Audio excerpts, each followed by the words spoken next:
کہتے ہیں کہ دیور اور بھابھی کا رشتہ آگ کی طرح ہوتا ہے۔ اس رشتے میں حد سے زیادہ بے تکلفی پیدا نہیں ہونے دینی چاہیے۔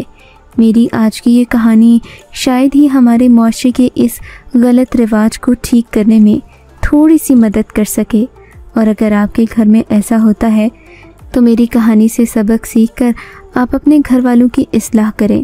کہانی شروع کرنے سے پہلے آپ سے چھوٹا سا ایک سوال کروں گا۔ ہم سے پہلے کتنے ہی نیک لوگ گزرے جو کہ عالم دین تھے، فاضل تھے، مگر ان میں سے سبھی اپنے ان رشتوں میں بہت زیادہ فاصلہ اور تکلف رکھتے تھے۔ تو کیا آج کے اس گنہگار دور میں ہمارا اپنے نفس پر ان سے زیادہ قابو ہے جو ہم یہ سمجھ بیٹھے ہیں کہ ان قاعدے قانون کی کوئی ضرورت نہیں؟ میری یہ کہانی اس وقت شروع ہوئی تھی جب میں تقریباً 10 سال کا تھا۔ ان دنوں میں حسن پرست بھی ہوا کرتا تھا۔ ایسا نہیں ہے کہ میرا ذہن پراگندہ تھا۔ مجھے تو عورت کے بارے میں کچھ بھی معلوم نہیں تھا، مگر عورت اللہ کی وہ مخلوق ہے جسے دیکھ کر ایک بچہ بھی کشش محسوس کرتا ہے۔ چاہے تو آپ یہ تجربہ کر کے دیکھ لیں، بچوں کو بھی مردوں سے زیادہ عورتوں میں کشش محسوس ہوتی ہے۔ بہرحال جب میں 10 سال کا تھا، میرے گھر میں بھابھی بیاہ کر آئی تو میرے لیے وہ حسن کی دیوی کی جیسی تھی۔ میں اسے دیکھتا، وہ خوبصورت گوری چٹی نازک اندام سی بھاگ بھاگ کر بھائی کے کام کرتی، ان کی باتیں سنتی تو میرے دل میں بھی خواہش سی پیدا ہوتی کہ کوئی میرا بھی یوں ہی خیال رکھا کرے۔ خیر، بھابھی نے میرا بھی خیال رکھنا شروع کر دیا، کیونکہ میں ان سے اکثر ہی کہتا کہ میں شادی کرنا چاہتا ہوں، میں آپ جیسی ہی لڑکی کو بیاہ کر گھر لاؤں گا۔ بھابھی ان باتوں پر ہنس کر بات ٹال دیتی، مگر انہیں کیا پتا تھا کہ میری یہ چھوٹی سی بات بدل جائے گی۔ جب میں 17 سال کا ہوا تو ایک دن اچانک بھیا گھر نہیں آئے۔ میرے بھیا ایک خفیہ محکمے میں کام کرتے تھے۔ ان کے لیے اس طرح کے مشن ایک معمول کی بات تھی۔ وہ کئی دن گھر سے غائب رہتے تھے۔ جب گھر واپس آتے تو بھابھی ان کی خوب خدمتیں کرتی، ان سے اس قدر محبت جتاتی کہ انہیں ہمیشہ گھر آنے کی جلدی ہوا کرتی۔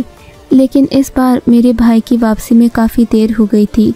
1 مہینہ گزر گیا تو بھابھی کا رنگ اترنے لگا۔ ان کے چہرے کی سرخی مائل رنگت زردی مائل ہوتی گئی، آنکھوں کے نیچے رو رو کر ہلکے پڑ گئے، جبکہ اماں بھی بہت پریشان تھیں۔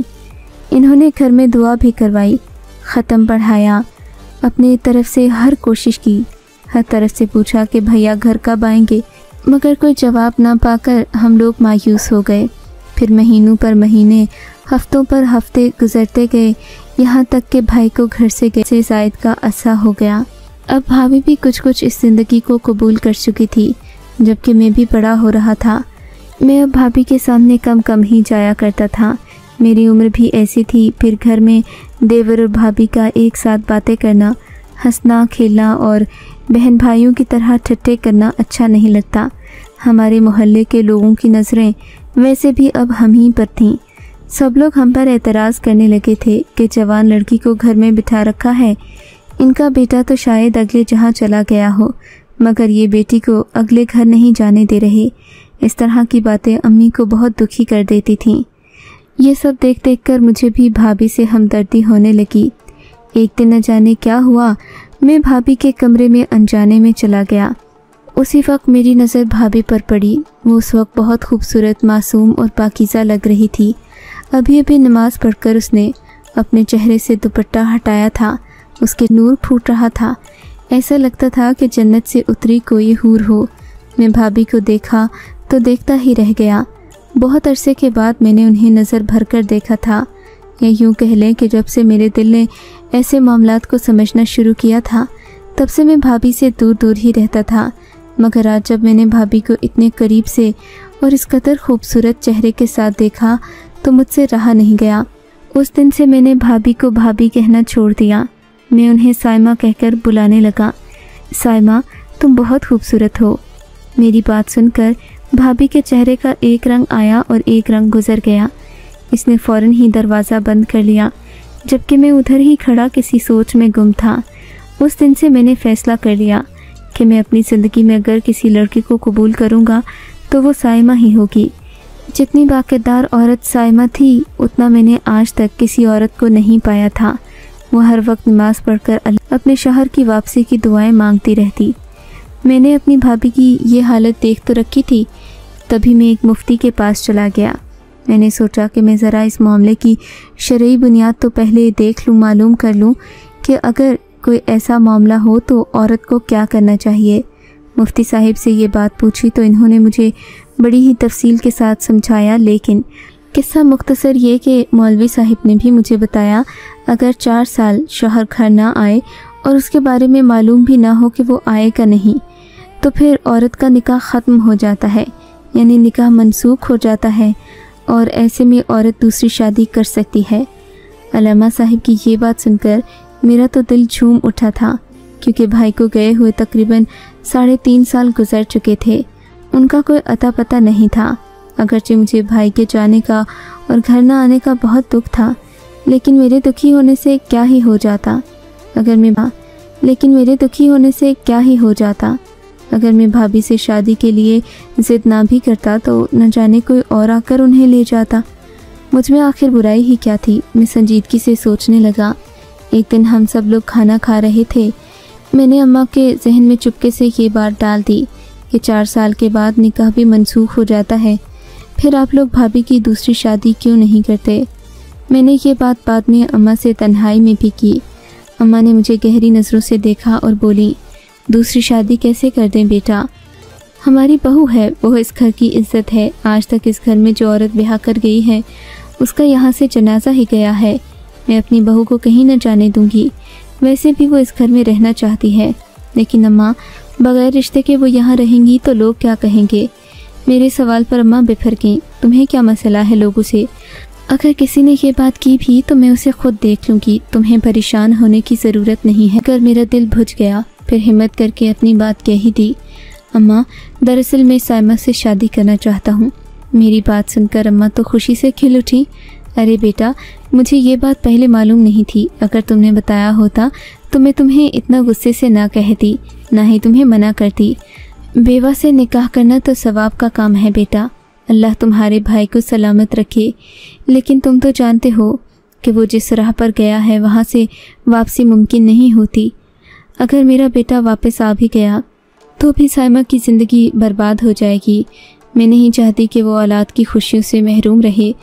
اگر تم واقعی میں اس سے شادی کرنا چاہتے ہو تو پہلے اس کی مرضی معلوم کر لو، یہ بھی ایک شرعی طریقہ ہے۔ اگر ایسا ہی رہا تم نے اس کی مرضی معلوم نہ کی اور ہم نے بنا اس سے پوچھے تمہاری شادی کر دی تو پھر وہ کبھی بھی خوش نہیں رہ پائے گی، کیونکہ شوہر کی پہلی یادوں کو اپنے دل سے بھلانا کسی بھی کی نہیں ہوتا۔ اسی لیے تم پہلے سائمہ سے اس کی مرضی معلوم کر لو۔ امی کی اجازت ملنے پر میں نے سائمہ سے بات کرنے کا سوچ لیا، مگر سمجھ نہیں آتا تھا کہ میں یہ بات کس طرح کروں۔ تبھی جب رات کو سب لوگ سو گئے میں نے سوچا کہ یہ صحیح وقت ہوگا، میں بھابھی سے جا کر ان کے کمرے میں ہی ان کی مرضی معلوم کر آتا ہوں۔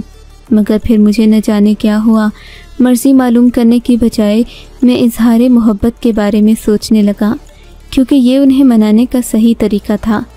اس وقت ان کا کمرہ کھلا تھا، شاید وہ ابھی اپنے کسی کام سے فارغ ہو کر کمرے میں آئی تھی۔ میں نے دستک دی اور کمرے میں داخل ہو گیا۔ بھابھی کوئی کتاب پڑھ رہی تھی۔ میں آپ سے ایک بات کرنا چاہتا ہوں، میں نے بنا جھجک کے کہہ دیا، شاید اس لیے کہ اماں نے مجھے خود ہی اجازت دے دی تھی کہ میں سائمہ سے اس کی مرضی معلوم کر لوں۔ میں تم سے شادی کرنا چاہتا ہوں سائمہ، تم مجھے بہت اچھی لگتی ہو۔ میرا کہ سائمہ نے اٹھ کر میرے منہ پر ایک زوردار تھپڑ جڑ دیا۔ تمہاری ہمت کیسے ہوئی مجھے یہ بات کرنے کی؟ میں تمہیں اپنا چھوٹا بھائی سمجھتی تھی، کل بھی تمہاری اس بات کو میں نے سمجھ کر نظر انداز کر دیا کہ تم نے شاید ویسے ہی بنا کسی نیت اور ارادے کے کہا ہوگا، لیکن تم تو اپنی حدیں بھولتے جا رہے ہو، مجھے تم سے یہ امید نہیں تھی۔ یہ کہہ کر سائمہ نے مجھے اپنے کمرے سے جانے کا کہا۔ وہ بہت غصے میں لگ رہی تھی۔ دیکھو سائمہ، میں تم سے محبت کرتا ہوں، سچی محبت، میرے دل میں کوئی کھوٹ نہیں ہے، میں تمہیں شہزادیوں کی طرح خوش رکھوں گا۔ میں نے اس کے سامنے گڑ گڑاتے ہوئے کہا، مجھے کوئی ضرورت نہیں ہے تمہاری خوشیوں کی، تم سے جتنا کہا گیا ہے اتنا کرو، اور آئندہ کے بعد اگر تم نے یہ بات اپنے منہ سے نکالی تو اچھا نہیں ہوگا۔ سائمہ نے یہ کہہ کر دوبارہ مجھے اپنے کمرے سے باہر جانے کو کہا، مگر میں کہاں جانے والا تھا۔ اگر تم نہ مانی سائمہ